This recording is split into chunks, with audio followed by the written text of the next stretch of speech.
Assalamualaikum warahmatullahi wabarakatuh. Waalaikumsalam warahmatullahi wabarakatuh. Kami dari kelompok 1 yang beranggotakan Nanda Sylvia Ika Susanti dengan NIM 2498008, Maria Ulfa dengan NIM 2498015, Zunia Mahmuda dengan NIM 2498044 dan Diana Megawati dengan NIM 2598040.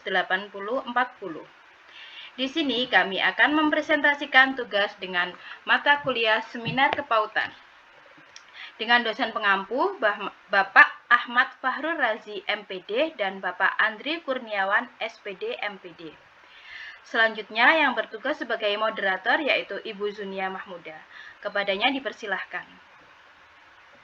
Assalamualaikum warahmatullahi wabarakatuh. Waalaikumsalam warahmatullahi wabarakatuh. Saya di sini sebagai moderator dari Ibu Maria Ulfa yang akan mempresentasikan hasil penelitiannya dengan judul pelaksanaan pembelajaran role playing dalam pengembangan kemampuan bahasa anak usia dini di TK Dharma Wanita Persatuan Lamongan. Kepada Ibu Maria Ulfa, waktu dan tempat kami persilahkan. Baik, terima kasih. Di sini saya akan mempresentasikan tugas Seminar Kepautan dengan judul Pelaksanaan Pembelajaran Role Playing dalam Pengembangan Kemampuan Bahasa Anak Usia Dini di TK Dharma Wanita Persatuan Lamongan. Next. Latar belakang. Pendidikan anak usia dini merupakan suatu upaya pembinaan yang ditunjukkan kepada anak sejak lahir sampai dengan usia 6 tahun. Yang dilakukan melalui pemberian rangsangan pendidikan untuk membantu pertumbuhan dan perkembangan agar anak memiliki kesiapan dalam memasuki pendidikan selanjutnya. Berdasarkan hasil observasi awal yang telah dilakukan di TK Dharma Wanita Persatuan Lamongan, saat pembelajaran menunjukkan bahwa perkembangan bahasa anak usia dini belum berkembang sangat baik. Pemilihan metode pembelajaran yang tepat dalam pembelajaran bahasa akan mengaktifkan anak-anak serta menyadarkan bahwa pembelajaran bahasa tidak membosankan. Salah satu metode pembelajaran yang menyenangkan yang dapat diterapkan dalam pembelajaran bahasa adalah metode role playing.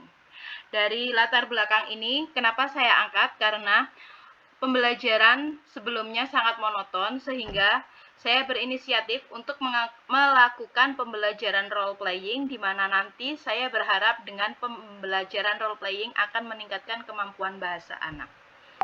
Next.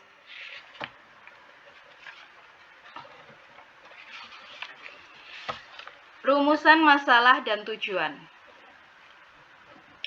Rumusan masalah yaitu bagaimana pelaksanaan pembelajaran role playing dalam perkembangan kemampuan bahasa anak usia dini di TK Dharma Wanita Persatuan Lamongan. Tujuannya yaitu untuk mendeskripsikan pelaksanaan pembelajaran role playing dalam pengembangan kemampuan bahasa anak usia 5 hingga 6 tahun di TK Dharma Wanita Persatuan Lamongan. Next, Bu Junia.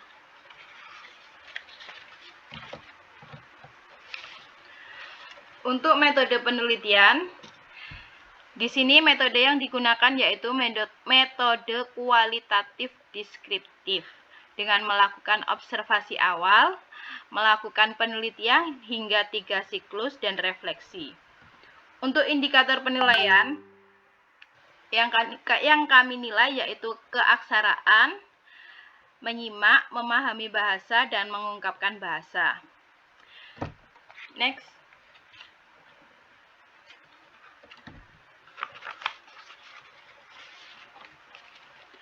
Untuk langkah-langkah yang kami lakukan yaitu pertama, melakukan observasi awal mengenai perkembangan kemampuan bahasa anak dalam pembelajaran sehari-hari.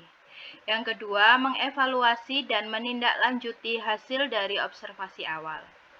Yang ketiga, melakukan penelitian pertama dan melakukan observasi. Yang keempat, melakukan penelitian kedua dan melakukan observasi. Yang kelima, melakukan penelitian ketiga dan observasi. Dan yang keenam, menyimpulkan hasil dari penelitian mulai dari pra-penelitian hingga penelitian akhir.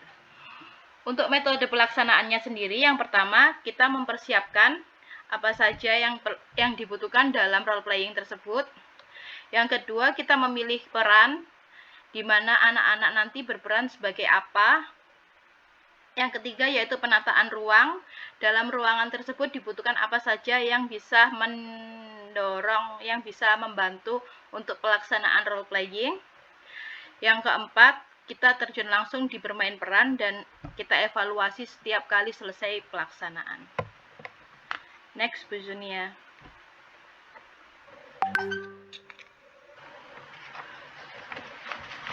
Untuk kriteria penelitian, untuk kriteria penilaian, kami di sini ada 4 kriteria.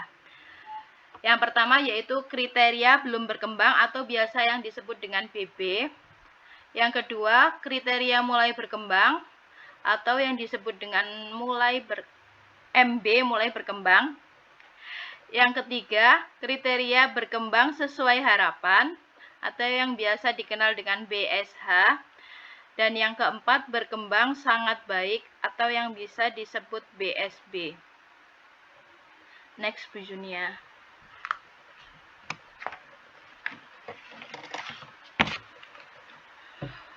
Di sini akan saya paparkan hasil penelitian dari prasiklus hingga yang terakhir. Untuk prasiklus, kami mengangkat tema restoran.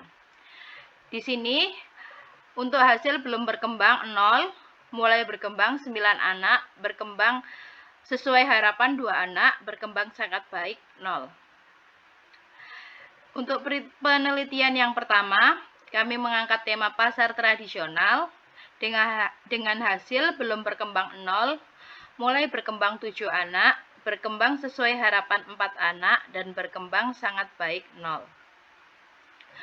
Yang penelitian kedua, kita mengangkat tema dokter dengan hasil belum berkembang 0, mulai berkembang 6, berkembang sesuai harapan 2, dan berkembang sangat baik 3 orang. Yang terakhir, kita mengangkat tema berkemah atau holiday. Dengan hasil belum berkembang 0, mulai berkembang 3 anak, berkembang sesuai harapan 4 anak, dan berkembang sangat baik 4 anak. Next. Di sini dapat disimpulkan bahwa terdapat peningkatan dari kriteria berkembang sangat baik yang awalnya 0% menjadi 36,36% dan terdapat penurunan dari kriteria mulai berkembang yang awalnya 81,82% menjadi 27,27%. Next.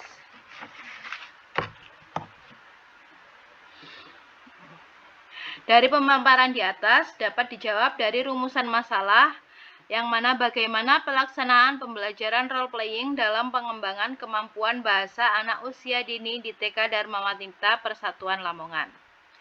Dapat disimpulkan bahwa kegiatan pembelajaran role playing dapat mengembangkan kemampuan bahasa anak pada peserta didik di TK Dharma Wanita Persatuan Lamongan. Next. Rekomendasi. Di sini diharapkan guru lebih variatif dalam melakukan metode pembelajaran terhadap anak didik agar tidak monoton, sehingga dapat menimbulkan rasa bosan dalam mengikuti pembelajaran. Next, Bu Junia.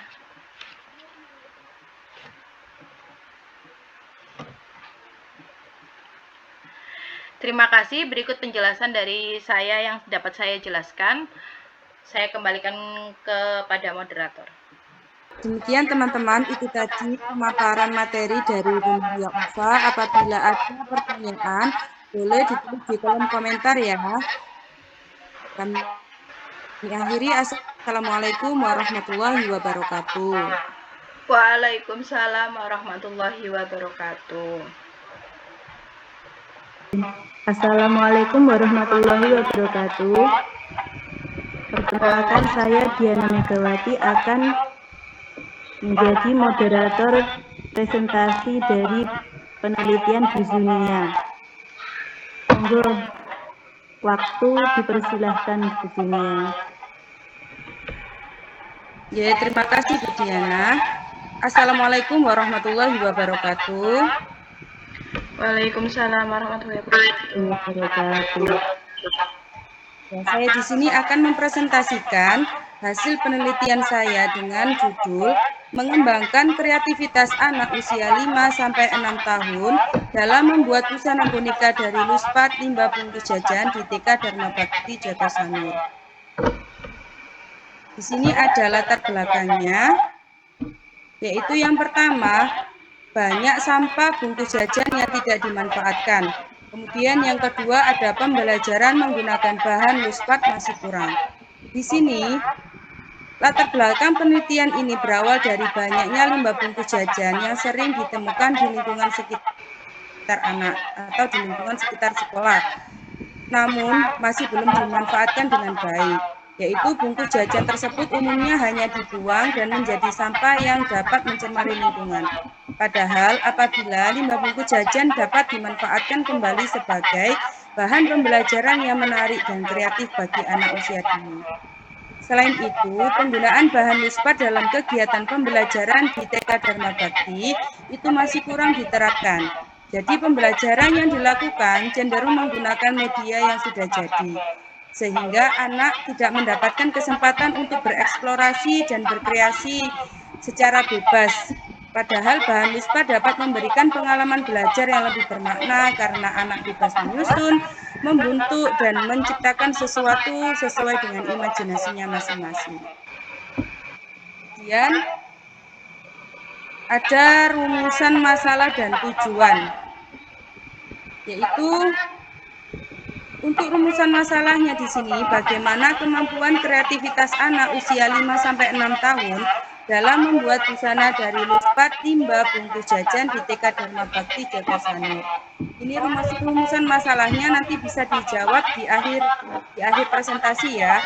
Kemudian saya akan membahas tentang tujuan. Di sini ada dua tujuan dari penelitian saya. Yang pertama yaitu meningkatkan kemampuan kreativitas anak.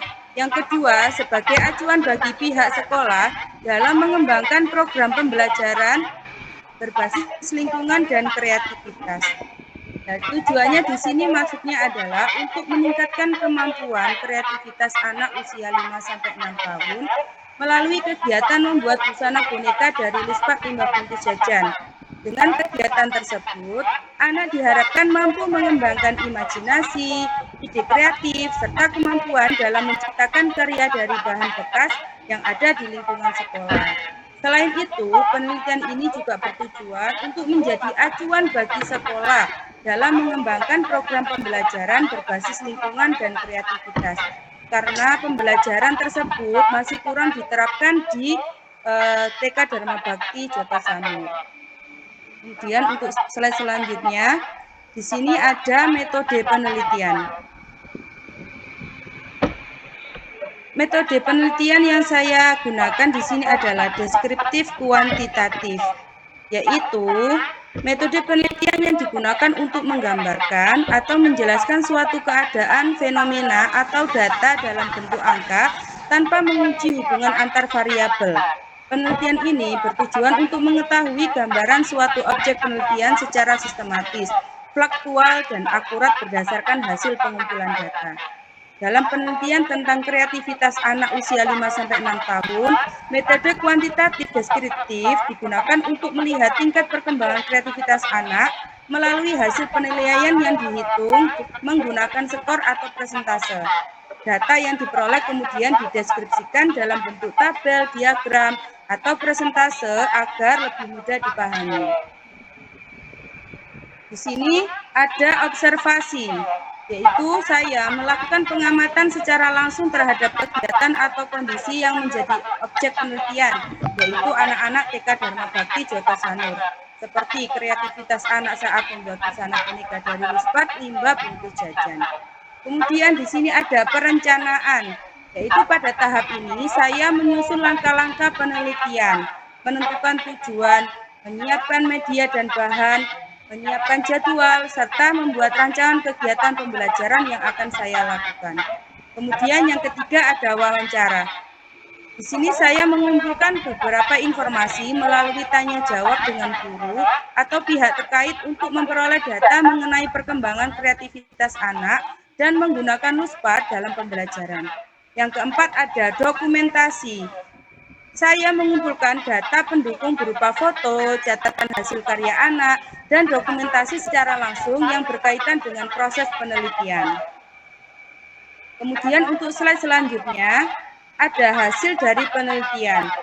Di sini saya melakukan penelitian sebanyak 4 kali, yaitu yang pertama itu saya melakukan penelitian menggunakan limbah bungkus jajan berbentuk baju.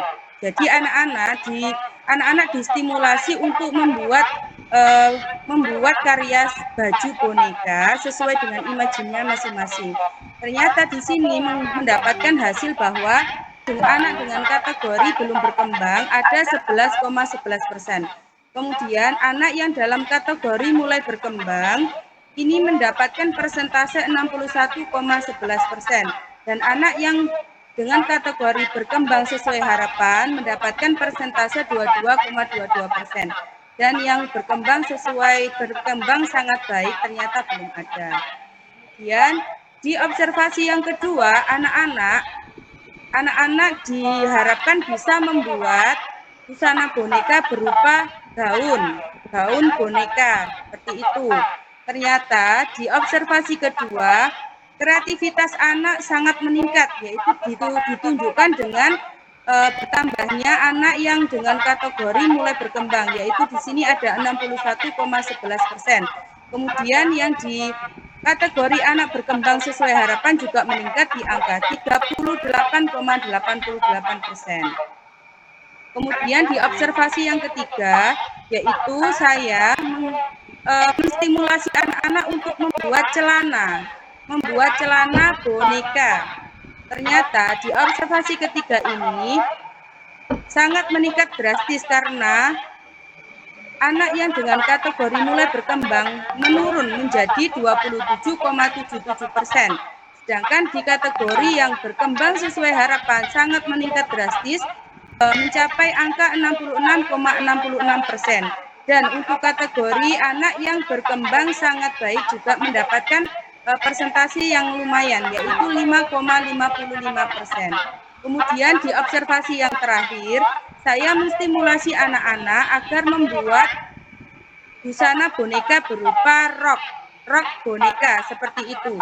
Nah, di observasi yang keempat ini ternyata hasilnya sangat bagus. Untuk kategori anak yang mulai berkembang, ternyata presentasinya menurun lagi. Sedangkan yang di kategori berkembang sesuai harapan meningkat menjadi 55,55 menurun maksud saya ya, menurun di angka 55,55%. Tetapi yang di kategori berkembang sangat baik itu meningkat menjadi 33,33%.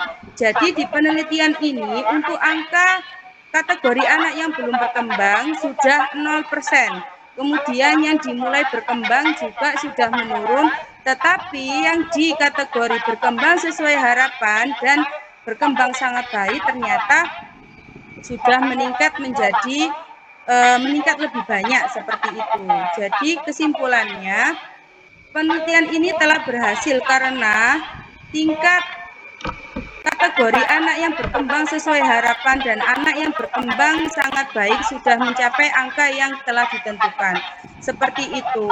Jadi, sekian presentasi dari saya. Apabila ada salah dan kata, saya mohon maaf yang sebesar-besarnya. Saya akhiri. Assalamualaikum warahmatullahi wabarakatuh. Waalaikumsalam warahmatullahi wabarakatuh. Terima kasih atas presentasi Bu Zunia. Semoga bermanfaat. Bila ada pertanyaan, bisa ditulis di kolom chat. Baik, Assalamualaikum warahmatullahi wabarakatuh. Pada kesempatan kali ini, saya akan bertindak sebagai moderator dalam presentasi kelompok kami. Langsung saja kepada pemateri Ibu Diana, dipersilakan untuk menyampaikan materi yang akan dipresentasi. Monggo. Assalamualaikum warahmatullahi wabarakatuh.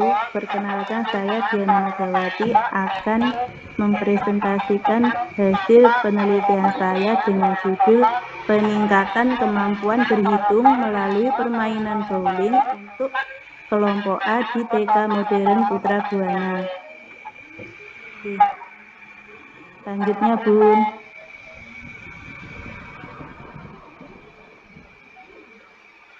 Latar belakang dari penelitian ini yaitu banyak anak di kelompok A mengalami kesulitan dalam mengenal angka 1 sampai 10.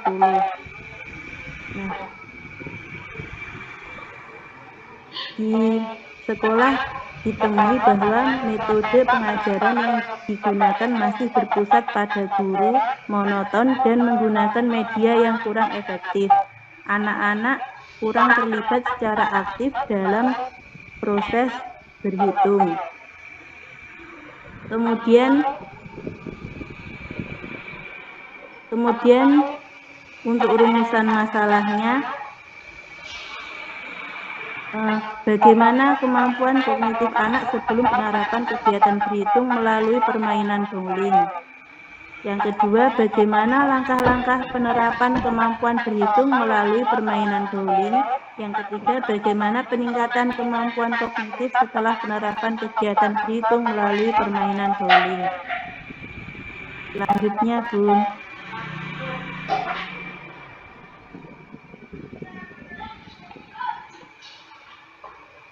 Untuk tujuan penelitiannya yaitu dalam penelitian ini saya menggunakan penelitian tindakan kelas.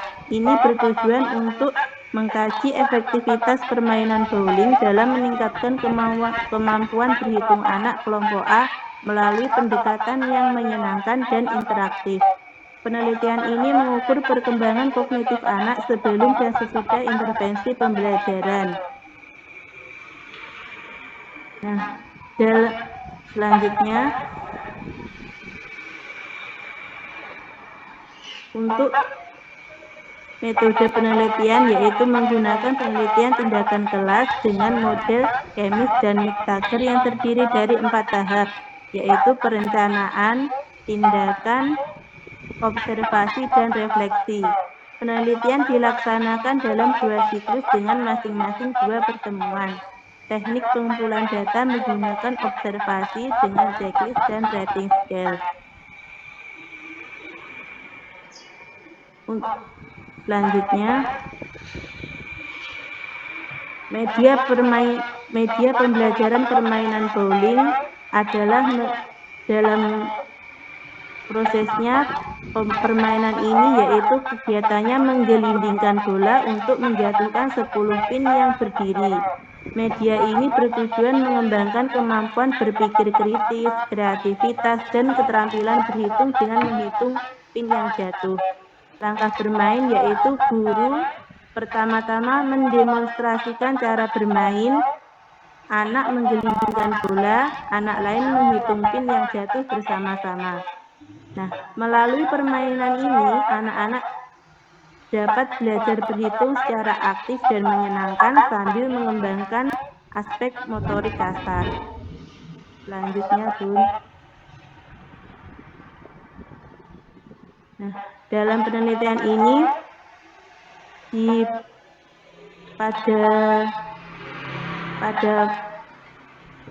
pada urutan prasiklus terdapat presentasi 50% atau belum tuntas. Kemudian di urutan siklus 1 rata-rata 63,7% atau belum tuntas. Kemudian selanjutnya pada siklus kedua rata-rata 86,1% sudah tuntas. Nah, dari beberapa siklus ini terdapat peningkatan total 36,1%. Selanjutnya, Bun.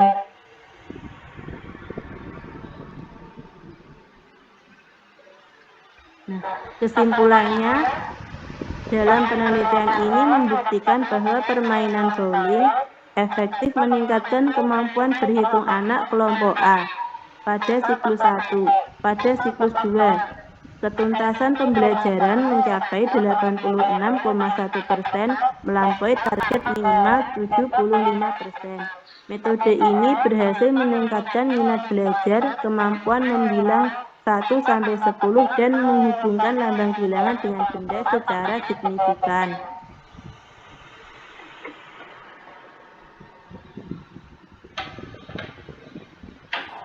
Selanjutnya, Bun.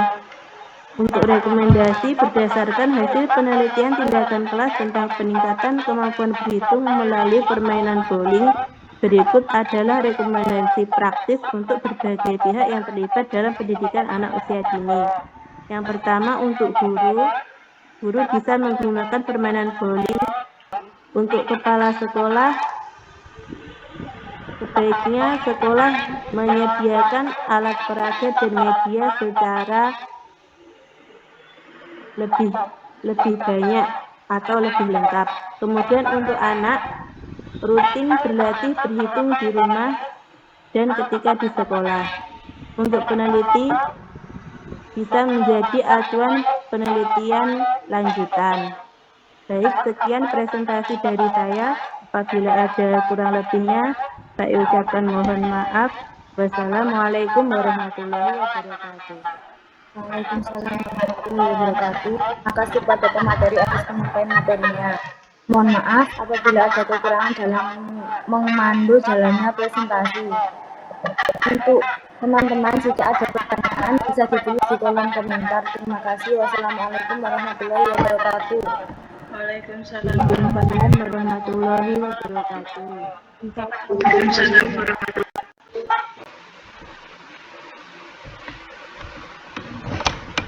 Baik, terima kasih untuk waktunya. Selanjutnya saya bertindak sebagai moderator dari Bu Nanda Silvia Ike Susanti. Kepada beliau dipersilakan untuk mempresentasikan tugasnya.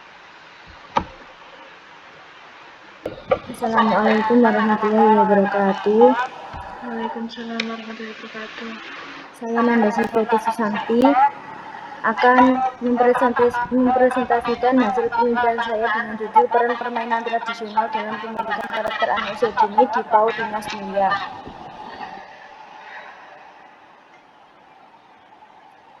Latar belakang: kurangnya interaksi sosial anak di kelas. Banyak anak usia dini kurang aktif berinteraksi dengan teman sebayanya. Anak lebih memilih bermain sendiri, diam di kelas, atau sulit bekerja sama dalam kegiatan kelompok. Hal ini menyebabkan kemampuan sosial dan komunikasi anak belum berkembang dengan baik. Yang kedua yaitu menurunnya sikap disiplin dan kepatuhan terhadap aturan. Anak mulai kurang terbiasa mengikuti aturan sederhana seperti antri, merapikan mainan, dan mendengarkan instruksi dari guru. Kurangnya pembiasaan disiplin membuat anak sulit memahami pentingnya tanggung jawab dan keteraturan. Yang ketiga yaitu kurangnya penanaman nilai karakter pada anak usia dini. Pembelajaran masih sering berfokus pada kemampuan akademik seperti membaca, menulis, dan berhitung. Akibatnya nilai karakter seperti disiplin, kerjasama, serta tanggung jawab, sopan santun, dan empati belum berkembang secara optimal. Yang keempat yaitu mulai ditinggalkannya permainan tradisional.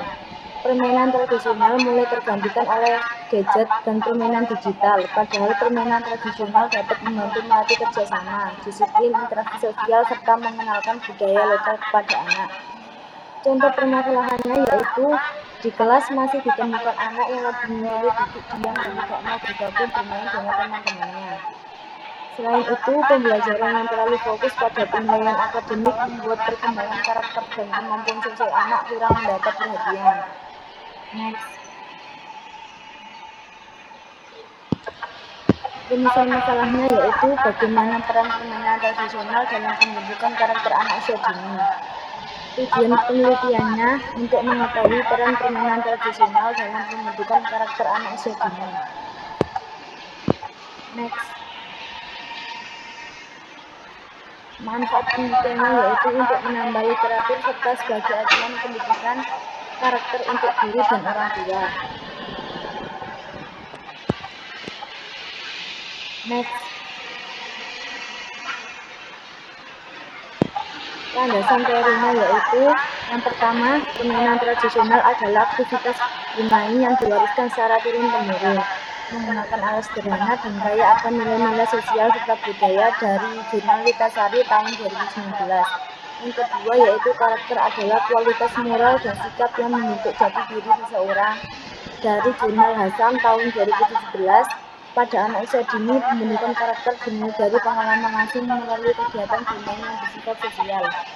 Yang ketiga yaitu permainan tradisional menjadi sarana alami bagi anak untuk belajar nilai-nilai karakter melalui interaksi, aturan main, dan kerja kelompok dari Jurnal Adriani tahun 2018. Oleh karena itu, permainan tradisional layak dilestarikan sebagai bagian dari pendidikan karakter anak. Metode penelitiannya yaitu saya menggunakan observasi, yaitu peneliti melakukan pengamatan langsung terhadap perilaku dan aktivitas anak di kelas. Observasi dilakukan untuk mengetahui kondisi awal seperti interaksi sosial anak, kedisiplinan, serta keterlibatan anak dalam kegiatan bermain. Yang kedua, saya menggunakan perencanaan. Pada tahap ini, saya menyusun kegiatan pembelajaran, menyiapkan media atau permainan tradisional, serta menentukan tujuan yang ingin dicapai, terutama dalam meningkatkan karakter dan interaksi sosial anak. Yang ketiga, tindakan. Saya melaksanakan kegiatan yang telah direncanakan di dalam kelas. Anak diajak mengikuti permainan dan aktivitas pembelajaran yang bertujuan melatih kerjasama, disiplin, serta nilai karakter lainnya. Yang keempat, yaitu refleksi. Setelah kegiatan dilakukan, saya mengevaluasi hasil pembelajaran. Refleksi dilakukan untuk melihat perkembangan anak, mengetahui kekurangan kegiatan, dan menentukan perbaikan pada kegiatan berikutnya. Next. Metode penelitian saya menggunakan pendekatan penelitian kualitatif deskriptif, yaitu penelitian yang bertujuan menggambarkan kondisi atau fenomena yang terjadi secara nyata di lapangan. Pendekatan ini digunakan untuk memahami perilaku, interaksi sosial, dan perkembangan karakter anak selama kegiatan pembelajaran berlangsung. Yang kedua, data dan sumber data. Data yang digunakan adalah data primer, yaitu data yang diperoleh langsung dari objek penelitian. Data dikumpulkan melalui pengamatan terhadap aktivitas anak, sikap, perilaku, serta keterlibatan anak dalam kegiatan pembelajaran dan permainan tradisional di kelas. Yang ketiga yaitu metode pengumpulan data. Metode pengumpulan data dilakukan melalui observasi. Saya mengamati secara langsung kegiatan anak selama proses pembelajaran untuk mengetahui perkembangan interaksi sosial, disiplin, kerjasama, dan nilai karakter anak. Yang keempat yaitu teknis analisis data. Teknik analisis data dilakukan melalui reduksi data, yaitu data yang diperoleh dipilih dan disederhanakan sesuai fokus penelitian agar lebih mudah dan dianalisis. Yang kedua yaitu penyajian data. Data yang telah disusun kemudian disajikan dalam bentuk deskripsi agar hasil penelitian mudah dipahami dan ditarik kesimpulannya. Next. Objek penelitiannya saya memakai siswa saya sendiri di PAUD Mas Mulia Sugio yang berusia 3-4 tahun. Pendekatan penelitiannya penelitian kualitatif deskriptif dengan metode observatif. Next. Instrumen penelitian saya bisa dilihat di tabel berikut. Aspek karakter yang diamati yaitu kejujuran, tanggung jawab, kerjasama, kesabaran, serta sportivitas. Kejujuran yaitu tidak berbohong saat bermain, mengakui kesalahan sendiri, menyelesaikan permainan sampai akhir. Tanggung jawab yaitu bertanggung jawab atas peran atau tugasnya dalam kelompok, saling membantu antar teman saat bermain. Yang ketiga yaitu kerjasama, tidak mendominasi permainan, memberi kesempatan pada teman untuk bermain. Yang ketiga yaitu menunggu giliran bermain tanpa marah-marah. Yang keempat kesabaran, mau mencoba kembali meskipun sebelumnya gagal, dan tidak marah ketika kalah. Yang kelima yaitu sportivitas, tidak berbuat curang saat bermain. Next please.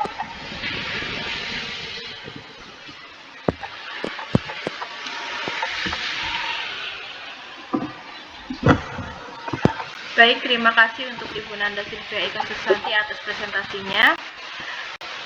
Untuk semuanya, barangkali ada pertanyaan, bisa ditulis di kolom komentar atau di kolom chat.